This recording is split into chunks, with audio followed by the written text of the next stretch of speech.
नमस्कार, स्वागत है आप सभी का मुनाफे की मंडी में, जहां हम आपको कमोडिटी मार्केट की तमाम खबरें और साथ ही आपके लिए बेहतरीन ट्रेडिंग कॉल्स भी लेकर आते हैं। साथ ही हाजिर बाजार की खबरें, एग्री मार्केट की तमाम खबरें आपको हम देते हैं। आज हमारे साथ 3 मेहमान होंगे। दिनेश सोमानी हैं, प्रो इंटेलीट्रेड सर्विसेज के फाउंडर हैं। अंकित कपूर है, को फाउंडर हैं कमोडिटी समाचार सिक्योरिटीज से।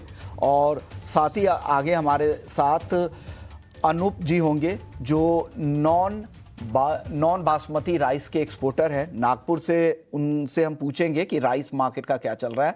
अनूप गोयल हैं, एमडी हैं श्री राम फूड इंडस्ट्रीज के। आप तीनों मेहमानों का बहुत बहुत शुक्रिया, आप लोगों ने वक्त निकाला है। सबसे पहले आज शुरुआत चांदी से करते हैं, क्योंकि चांदी में आज काफ़ी मुनाफा वसूली दिख रही है। और उससे पहले आज अहम दिन ये गिरावट दिख रही है। फेड का फैसला अभी आना बाकी है, उससे पहले ये मुनाफा वसूली शुरू हो चुकी है। आज देर रात भारत के समय के हिसाब से देर रात फेड का फैसला आएगा। बाजार यही अनुमान लगाकर चल रहा है, प्राइस ट्रेंड है कि 0.25% दरों में कटौती होगी। लेकिन इस साल कितनी कटौती होगी, इसको लेकर बाजार यही अनुमान लगा रहा है कि 3 कटौती हो सकती है। लेकिन कमेंट्री अहम होगी वहाँ महंगाई को लेकर, लेबर मार्केट को लेकर, और साथ ही ट्रंप के टैरिफ का क्या इम्पैक्ट यूएस की इकॉनमी पे हो रहा है। इससे जुड़े हुए जो उनके बयान होंगे, उससे आगे के रुख का पता लगेगा। अंकित जी, क्या लग रहा है, क्या कुछ हो सकता है आज ट्रंप के फैसले में, और क्या करना चाहिए चांदी में उस फैसले से पहले और उस फैसले के बाद? आपकी राय क्या बन रही है सर? नमस्कार विश्वमोहन जी। नमस्कार सर। सबसे पहले तो ओवरऑल बहुत दिन से हमने तेजी देखी थी, चांदी में लगातार 18,000 रुपए की तेजी आई थी। तो फेड के पहले ये थोड़ा सा करेक्शन आया है, जो एक अच्छा खासा करेक्शन इसको बोल सकते हैं। और ओवरऑल ट्रेंड की अगर बात करें तो उसमें कोई भी बदलाव नहीं हुआ है। बात करें फेड के ब्याज दरों की, तो 0.25% एक अनुमान है कि वो कटेगा, और बहुत सारी चीजें एक्सपेक्टेड है। लेकिन जो इन्फ्लेशन है वो बढ़ने के बाद भी अगर इंटरेस्ट रेट को कम करा जा रहा है, तो कहीं ना कहीं एक टेंशन की स्थिति बनेगी। क्योंकि ग्लोबल मार्केट में ये सिचुएशन बिल्कुल डेफिनेटली एक क्रिएट होगी कि इन्फ्लेशन 2.9% के बाद में भी, इन्फ्लेशन के बढ़ने के बाद में भी अगर ब्याज दरों को कटौती करी जा रही है, तो कहीं ना कहीं यूएस इकोनॉमी इतनी अच्छी हालत में नहीं है। हमने जॉब लेबर मार्केट देखा है, काफी 10 साल के एवरेज के नीचे चल रहा है। ओवरऑल सिचुएशन देखें तो अभी कहीं ना कहीं टेंस बनी हुई है। इंडिया के साथ में कहीं ना कहीं थोड़ा सा एक रिलेशनशिप बिल्टअप करने की वापस कोशिश करी गई है। कल 6 घंटे 7 घंटे की बैठक हुई है, लेकिन अभी तक कोई नतीजा निकल के नहीं आया। फिर वापस बैठकें चलेंगी। कहीं ना कहीं यूरोपियन मार्केट की तरफ से भी कहीं ना कहीं प्रेशर बनाया जा रहा है कि इंडिया और चाइना के ऊपर टैरिफ और बढ़ाया जाए। तो ये सारी ग्लोबल सिचुएशंस अभी टेंशंस की हैं। इसी की वजह से ये थोड़ा सा करेक्शन मैं बोल सकता हूं, लेकिन इसके अंदर कोई बड़ी गिरावट या फंडामेंटल में कोई भी चेंजेस देखने को नहीं मिला। मुझे लगता है आने वाले टाइम में अभी और तेजी देखने को मिलेगी। ओके, आने वाले समय में और तेजी। तो क्या करना चाहिए, ट्रेड क्या है सर? चांदी अ, 1,27,200 के नीचे है, करंट भाव पे खरीद लें या अभी और रुके गिरने के लिए? थोड़ा सा इसमें वेट करना चाहिए। 1,26,000 के आसपास अगर मिलता है तो वापस से एक पोजिशन खरीदारी बनेगी, क्योंकि वही एक सपोर्ट जोन है। 1,23,000 का स्टॉप लॉस रहेगा। वापस से हमें 1,32,000 तक के टारगेट देखने को मिल सकते हैं। बताइए अंकित जी, गोल्ड पर क्या लग रहा है? गोल्ड भी कमजोर है, 400 रुपए के आसपास की गिरावट यहां भी दिख रही है। यहां आज खरीदें या रुक जाएं और गिरने दें, फेड के फैसले आ जाने दें, उसके बाद खरीदारी करें? नहीं, मुझे लगता है कि फेड का फैसला आ जाने दें, उसके बाद में कोई खरीदारी करेंगे। और अभी शॉर्ट टर्म में जो कल का हाई लगा हुआ है, मुझे लगता है कि वो शॉर्ट टर्म के लिए एक पीक बना चुका है। तो 1,11,000 का जो एक मेजर रेजिस्टेंस बन चुका है। अब नई खरीदारी 1,11,000 के ऊपर ही करेंगे। नहीं तो मुझे लगता है कि थोड़ा सा करेक्शन 1,09,000 1,08,500 तक का वेट करना चाहिए नई खरीदारी के लिए। ओके, अगर फेड के फैसले से पहले अगर किसी को ट्रेड करना है, अगर उनकी रिस्क एपेटाइट उन्हें सपोर्ट कर रही है, तो क्या सलाह देंगे? आज क्या करें? आज दिन के लिए सिर्फ बता दीजिए। सिर्फ इंट्राडे की अगर बोलूंगा तो एक उछाला अगर मिलता है तो 1,10,200 के आसपास में बिकवाली कर सकते हैं। 1,10,700 का स्टॉप लॉस लगाएंगे। नीचे में 1,09,200 तक के टारगेट देखने को मिलेंगे। ओके, तो अगर आपको ट्रेड करना है फेड के डिसीजन से पहले, तो आप बेच कर जाएं 1,09,200 के आसपास। लेकिन चांदी आज अगर आपको खरीदना है तो 1,26,000 का वेट करना चाहिए। ये सलाह अंकित जी की तरफ से आ रही है। अब आप बताइए दिनेश जी, चांदी से आपसे शुरुआत करेंगे। चांदी पर आपकी राय क्या बन रही है? इस गिरावट के आसपास करीब 1,600 रुपए से ज्यादा की गिरावट दिख रही है, और गिरावट गहरा सकती है क्या सर? जी बिल्कुल विशमोहन जी, 1,11,000 से लेके 1,30,450 के लेवल, मतलब करीब करीब 18,000 19,000 रुपए की तेजी सिल्वर में हमने देखी है। और वहां से ऊपरी लेवल से करीब करीब ये 3,000 या 3,200 का फॉल इसमें आया है। तो मुझे लगता है यहां से और 1,000 रुपए का फॉल शाम के सेशन तक इसमें संभव है। जो फेड के फैसले उसके पहले सब लोग मुनाफा वसूली करना चाह रहे हैं, उसी के चलते मुझे लगता है कि 1,26,280 1,26,300 यह दायरा शाम के सेशन तक ये दिखा सकता है। वहां पर फ्रेश बाइंग दोबारा निकल कर आ सकती है, दोबारा 1,27,300, 1,28,000 के लेवल से दिखा सकता है। और स्टॉप लॉस के लिहाज से मेरे हिसाब से कि 1,25,700 का इसमें स्टॉप लॉस मेंटेन करना है। तो आप भी चांदी खरीदने की सलाह दे रहे हैं, लेकिन चांदी जो खरीदारी का लेवल है वो 1,26,280 से 1,26,300 के आसपास है। और स्टॉप लॉस में लगता है सर कुछ टाइपो एरर दिख रहा है मुझे, स्टॉप लॉस ज्यादा हो गया है बाइंग के लेवल से। स्टॉप लॉस क्या है सर, करेक्ट कर देता हूं। 1,25,700। ओके, तो इस स्टॉप लॉस को करेक्ट करके आपको बता दूं कि 1,25,700 का है, 1,27,1,28 चल गया था गलती से, ये आपके लिए करेक्शन है। गोल्ड में बताइए सर, गोल्ड किस भाव पे खरीदना चाहिए दिनेश जी? जी, गोल्ड अगर देखा जाए इंटरनेशनल मार्केट के हिसाब से तो मात्र $20-22 ऊपरी लेवल से भी नीचे ट्रेड कर रहा है। वहां गोल्ड में जो मेजर फॉल का रीजन है, ये जो हमारा रुपया है ये काफी मजबूत हुआ है, करीब करीब 0.80% ये मजबूत हुआ और उसके चलते ₹600 का एक्स्ट्रा फॉल गोल्ड में हमें देखने मिला है। बट मुझे लगता है कि प्रोबेबली यहाँ से ₹200 का और फॉल शाम के सेशन तक ही आ सकता है। 1,09,470, 1,09,480 के आसपास एक इवनिंग सेशन में डिप लेगा, वहां पर दोबारा इसमें बाइंग निकल कर आ सकती है। ऊपरी लेवल मुझे लगता है कि 1,10,000 ये दोबारा दिखा सकता है, लेकिन कैरी फॉरवर्ड पोजीशन अपनी ना करे, साथ ही साथ 1,09,200 का स्टॉप लॉस स्ट्रिक्टली मेंटेन करे। ओके, तो 1,09,200 का स्टॉप लॉस जरूर मेंटेन करें, ये सलाह है। और आज इस पोजीशन को कैरी ना करके जाए, ये सलाह हमारे दोनों एक्सपर्ट की तरफ से आ रही है।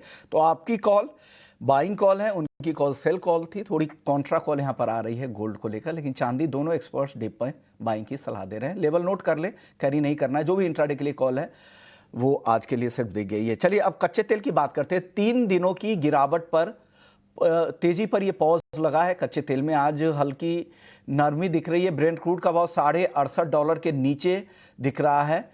एमसीएक्स पर भी दबाव है, करीब 30-31 रुपए की गिरावट यहां भी दिख रही है, ½ % से ज्यादा की। दिनेश जी, कच्चे तेल में जो ये गिरावट है, क्या लग रहा है ये गिरावट और थोड़ी बढ़ सकती है? क्या करना चाहिए यहां पर? जी नहीं, मुझे लगता है थोड़ा धीरे धीरे कर कर ये नीचे में जो 5440-50 के लेवल से वहां से 5660-70 के लेवल्स के आसपास आया है, थोड़ा अंडरटोन इसमें बुलिश निकलता आ रहा है। मेरे हिसाब से 5645 के आसपास के लेवल जो है, यहाँ पर एक बार खरीदारी की जा सकती है। 5605 का मात्र स्टॉप लॉस लगाए और 5715, 5750 के अपसाइड टारगेट इसमें देखने मिल सकते हैं। मेरे लिहाज से क्रूड में एक शॉर्ट टर्म मोमेंटम निकल के आ सकता है, लेकिन बहुत ही रेंज बाउंड 50 से 60 रुपए का ही टारगेट बनता है। ओके, तो ये 50 से 60 रुपए के ही टारगेट के लिए आपको प्ले करना है। रेंज बाउंड मूवमेंट है, ये यहां पर सलाह है। आप बताइए अंकित जी, आपकी सलाह क्या है? अगर रेंज में है बाजार तो क्या ऑप्शंस राइटर के लिए कुछ मौके हैं क्या क्रूड में? जी बिल्कुल, हम बहुत टाइम से बात कर रहे थे। क्रूड ऑयल के अंदर एक 5400 का सपोर्ट बना हुआ है, 5420, 5430 बार बार उसी रेंज से पलटा है और आज 5660 रुपए के आसपास चल रहा है। ओवरऑल ट्रेंड इसके अंदर पॉजिटिव बना हुआ है। जैसे जैसे हमने बात करी है कि रशिया का प्रोडक्शन कम हुआ है और उसके बाद यूरोपियन कंट्रीज को कहीं ना कहीं प्रेशर है कि वो रशिया से ऑयल खरीदना कम करें या फिर बंद कर दें, कहीं ना कहीं उनको सपोर्ट मिलता हुआ नजर आ रहा है, अमेरिका का ऐसा कहना है। इसी वजह से क्रूड ऑयल के अंदर हमने उछाल देखने को मिला है। मुझे लगता है कि क्रूड ऑयल के अंदर ऑप्शन सेलिंग करी जा सकती है। 5700 का जो ऑप्शन है उसको बेच के चल सकते हैं 35 रुपीज के आसपास। इसके अंदर मुझे लगता है कि 15 रुपीज तक के टारगेट देखने को मिलेंगे। स्टॉप लॉस इसके अंदर स्ट्रिक्टली 55 रुपीज का लगा के रखेंगे ऑप्शन ट्रेडिंग के अंदर। तो ये ऑप्शंस राइटर्स के लिए ये सलाह है। अगर फ्यूचर्स में आप करना चाह रहे हैं तो यहाँ पे खरीदारी की राय है अंकित जी की। 5620 पे 5740 का टारगेट आप दे रहे हैं। एनजी पे बताइए अंकित जी, यहाँ पर क्या कॉल है नेचुरल गैस की? नेचुरल गैस में काफी मोमेंटम जो है बुलिश बना हुआ है। 282 का इसमें मेजर रेजिस्टेंस है। अगर 282 का रेजिस्टेंस क्रॉस करता है तो आने वाले टाइम में हमें 300 से 310 तक के टारगेट देखने को मिल सकते हैं। शॉर्ट टर्म में कोई भी अगर गिरावट मिलती है 268, 265 के आसपास तो खरीदारी करके चल सकते हैं। स्ट्रिक्टली स्टॉप लॉस जो मैं पोजीशन लगा के रखूंगा वो 255 का रहेगा। आने वाले समय में 290 और 300 तक के टारगेट देखने को मिलेंगे। ओके, आपकी कोई कॉल है क्या नेचुरल गैस पे सुमानी जी? जी विश्वमोहन जी, मुझे लगता है यहाँ से 4 से 5 रुपया और नीचे गिरना चाहिए। 267, 268 जैसे अंकित जी ने कहा, वो एक सपोर्ट जोन है, अच्छा डिमांड एरिया है, वहां पर एक बार बाइंग निकल कर आ सकती है। 257 का इसमें स्टॉप लॉस मेंटेन करे, 282 के लेवल से दोबारा दिखा सकता है। ओके, तो नेचुरल गैस की कॉल आपको मिल गई है। अब बात करते हैं कॉपर को लेकर। कॉपर की एक रिपोर्ट है जिसमें हमने देखा था कि अमेरिका ने जुलाई में इस साल कॉपर पर 50% इंपोर्ट ड्यूटी लागू किया था और टैरिफ का असर सिर्फ सेमी फिनिश्ड कॉपर प्रोडक्ट्स पर है। रिफाइंड कॉपर, ओरे और कैथोड्स इंपोर्ट ड्यूटी से इसे छूट में रखे गए हैं। टैरिफ के चलते अब अमेरिका में हुआ ये है कि सेमी फिनिश्ड कॉपर प्रोडक्ट्स की जो कीमतें हैं वो काफ़ी तेज़ी से बढ़ रही हैं। चीन ने 2025 में ग्रीन एनर्जी और ग्रीन एनर्जी से जितने भी रिलेटेड जो वैल्यू चेन है वहाँ के इंफ्रा पर करीब $300 बिलियन का निवेश किया है। और इलेक्ट्रिक व्हीकल में आमतौर पे जो गाड़ियाँ होती हैं उनके मुकाबले, पेट्रोल डीजल वाली जो गाड़ियाँ होती हैं उसके मुकाबले 3 से 4 गुना ज़्यादा कॉपर की खपत होती है, ये इस रिपोर्ट में कहा गया है। और चीन का जो रिफाइंड कॉपर उत्पादन है सितंबर में घटा भी है। एक तरफ डिमांड यहाँ पे बढ़ती जा रही हैं, कीमतें चीन से लेकर अमेरिका तक बढ़ती जा रही हैं और उसका उत्पादन घटा है। चीन का रिफाइंड कॉपर उत्पादन 4 से 5% सितंबर में घटा है। एनुअल बेसिस पे भले ही थोड़ी वहाँ पे बढ़ोतरी दिखी है। और ग्लोबल कॉपर मांग में दूसरी तरफ यहाँ पर करीब 2.5% की बढ़ोतरी का अनुमान है। और चीन ग्लोबल कॉपर खपत का करीब 60% हिस्सा अकेले बनाता है। यूएस ने कॉपर को इस दौरान क्रिटिकल मिनरल लिस्ट में शामिल किया है। और साथ ही एक खबर ये भी है कि चिली और पेरू में उत्पादन घटा है। पर्यावरण नियम और स्ट्राइक की वजह से वहाँ पर उत्पादन पर काफ़ी ज़्यादा असर हुआ है। तो कुल मिलाकर खबर यही है कि कॉपर के लिए तमाम जो अभी फैक्टर दिख रहे हैं वो काफ़ी तेज़ी के हैं, फंडामेंटल्स काफ़ी मजबूत दिख रहे हैं। आज के सत्र में नरमी दिख रही है। क्या लग रहा है सोमानी जी, इस रिपोर्ट में तो काफ़ी पॉजिटिव रिपोर्ट है जो ब्रोकरेज हाउसेस की तरफ से आ रही है। यहाँ पे ये भी कहा जा रहा है कि जो ग्लोबल कॉपर सरप्लस है वो भी काफ़ी कम है 2024 के मुकाबले। एलएमई स्टॉक्स में 43% की गिरावट है, जिससे साफ नज़र आ रहा है कि फिजिकल स्टॉक कम है। क्या लग रहा है कॉपर के दाम पोजिशनली आपको कैसा दिख रहा है? क्या यहाँ से बढ़ सकते हैं और कितना रूम है? चांदी भी चल रही है, कॉपर भी उसी तर्ज में चलेगी क्या? क्योंकि 2025 में कहा गया है कि कॉपर ईटीएफ में $2.3 बिलियन का नेट इनफ्लो हुआ है और निवेशकों की जो दिलचस्पी है चांदी के साथ साथ कॉपर में भी काफ़ी बड़ी है। आपका आउटलुक क्या है सर कॉपर को लेकर? जी बिल्कुल विश्वमोहन जी, जैसे आपने सारे फैक्टर्स जो बताए बिल्कुल ये तेजी दर्शा रहे हैं, लेकिन इसके लिए कोई एक बड़ा ट्रिगर लगेगा, ट्रिगर ऐसा जो प्राइजेस को अच्छा एक्सलेट कर पाए। अभी प्राइजेस में ऐसा हो रहा था कि बार बार ये 905 907 के आसपास रुक रहा था, वो क्रॉस होने के बाद ये 921 के लेवल से लिखा है, फिर दोबारा एक करेक्टिव फेज में आया है। अभी ये 907 का लेवल अगर दोबारा मिलता है तो आई थिंक फ्रेश बाइंग यहाँ पर दोबारा निकल कर आ सकती है। कोई पोजिशनल ट्रेड अगर लेना चाहता है तो मेरे लिहाज से 937 का टारगेट अपसाइड इसमें दिवाली तक हमें देखने मिल सकता है। और स्टॉप लॉस के तौर पे 894 का स्टॉप लॉस क्लोजिंग बेसिस पे निश्चित तौर से लगाए, मतलब करीब करीब 12 रुपए का इसमें स्टॉप लॉस है और ऊपर 30 रुपए का टारगेट है। रिस्क रिवॉर्ड काफी फेवरेबल है, तो 2 या 3 रुपए का वेट करे गिरने का, वहां पे फ्रेश खरीदारी पोजिशनल लेवल पर ली जा सकती है। ओके, आपका कन्विक्शन भी कॉपर में पॉजिटिव साइड में है क्या अंकित जी? आपकी राय क्या है, कॉपर किस साइड रह सकता है? पोजिशनली बताइए सर, आज के लिए मैं सिर्फ नहीं पूछ रहा हूं। पोर्शनल की बात करें तो हम इसके अंदर लगातार खरीदे हुए बने हुए हैं। हमने पिछली बार भी बात करी थी, तो इसके अंदर 923 का एक रेजिस्टेंस बना हुआ है। जिस दिन ये 923 का रेजिस्टेंस क्रॉस करेगा तो एक बड़ा ब्रेकआउट हमको देखने को मिलेगा। आने वाले टाइम में 1118 रुपए तक के टारगेट देखने को मिल सकते हैं। कोई भी नई तेजी होती है उसके पहले ये थोड़ा सा कंसोलिडेशन फेज एक आम बात है, तो एक ब्रेकआउट का वेट है जैसा आपने रिपोर्ट्स में बताया है। तो मुझे लगता है कि आने वाले टाइम में चाइना की तरफ से हमें रिवाइवल देखने को मिलेगा। बहुत टाइम से चाइना के अंदर एक स्लगिश इकोनॉमी चल रही है, आने वाले टाइम में इसके अंदर रिवाइवल जैसे देखने को मिलेगा, हमें कॉपर के प्राइसेस शूट अप होते हुए नजर आएंगे। बहुत टाइम से एक रेंज में चल रहा है, 905 के आसपास मिलता है, खरीदारी करके चल सकते हैं। स्टॉप लॉस इसके अंदर 895 का लगाएंगे, टारगेट 915 का ही देखने को मिलेगा। और 923 का लेवल अगर क्रॉस करता है तो फिर बुलिश मोमेंटम लॉन्ग टर्म में बना रहेगा और पोजिशनल टारगेट इसके अंदर 960 और फर्दर अगर मैं 12 से 15 महीने की बात करूं तो मुझे 960 के बाद में 1118 तक के टारगेट्स देखने को मिल सकते हैं। ओके, तो चलिए, तो ये रहा है कॉपर को लेकर। चलिए वक्त है ब्रेक का, ब्रेक के बाद लौटेंगे तो राइस मार्केट का आउटलुक समझेंगे। हमारे साथ अनूप गोयल होंगे, उनसे समझेंगे कि राइस के दाम क्यों तेजी से कम हो रहे हैं, ग्लोबल मार्केट की क्या हालात है, उनसे पूरी चर्चा होगी। ब्रेक के बाद जल्द लौटेंगे।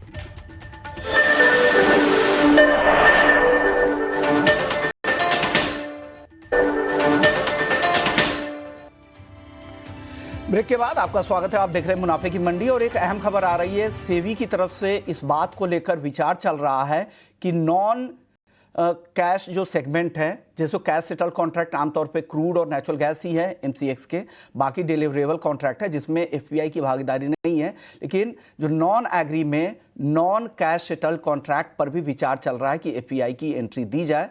इसको लेकर चर्चा चल रही है। ऐसे अभी सेबी की जो एक कॉन्फ्रेंस हुई है उसमें हमारे रिपोर्टर्स की तरफ से ये खबर अभी अभी भेजी गई है। सोमानी जी, ये कितना बड़ा गेम चेंजर होगा? आपको लग रहा है कि वॉल्यूम बढ़ाने में नॉन एग्री मार्केट में एक बहुत बड़ा फायदा मिल सकता है आने वाले समय में? अभी अभी खबर एक आ रही है, हमारे रिपोर्टर्स की तरफ से ये मैसेज आया है सर अभी। जी बिल्कुल, नॉन एग्री सेक्टर में तो वॉल्यूम काफी अच्छा ही है, बस नंबर ऑफ कमोडिटीज काफी सीमित है। जैसे हम इक्विटी मार्केट में देखते हैं कि करीब करीब 5500-5800 स्क्रिप्ट है जहां पर ट्रेड होती है, और यहाँ जो एमसीएक्स में लिमिटेड है, लेकिन जो कि इसके कॉन्ट्रैक्ट और लॉट साइज बहुत बड़े हैं, तो मेरे हिसाब से अगर कोई फ्रेश एंट्री न्यू प्लेयर्स को मिलती है तो निश्चित तौर से वॉल्यूम और लिक्विडिटी में इसमें इजाफा होगा। ऑप्शंस में तो ऑलरेडी बहुत ही अच्छा वॉल्यूम बन रहा है दोनों एनजी और क्रूड की कॉन्ट्रैक्ट में। अगर फ्रेश कोई नए प्लेयर्स निकल कर आते तो मेरे लिहाज से वॉल्यूम में निश्चित तौर से इजाफा होगा। ओके, आपका इस पे रिएक्शन क्या होगा अंकित जी? क्या लग रहा है जो नॉन कैश सेगमेंट में अगर एपीआई की एंट्री होती है नॉन एग्री में, तो क्या एक बड़े वॉल्यूम आने वाले समय में देखने को मिल सकते हैं क्या, या इसका फायदा एनएसई को होगा क्योंकि काफी ज्यादा एपीआई वहां पे रजिस्टर्ड है?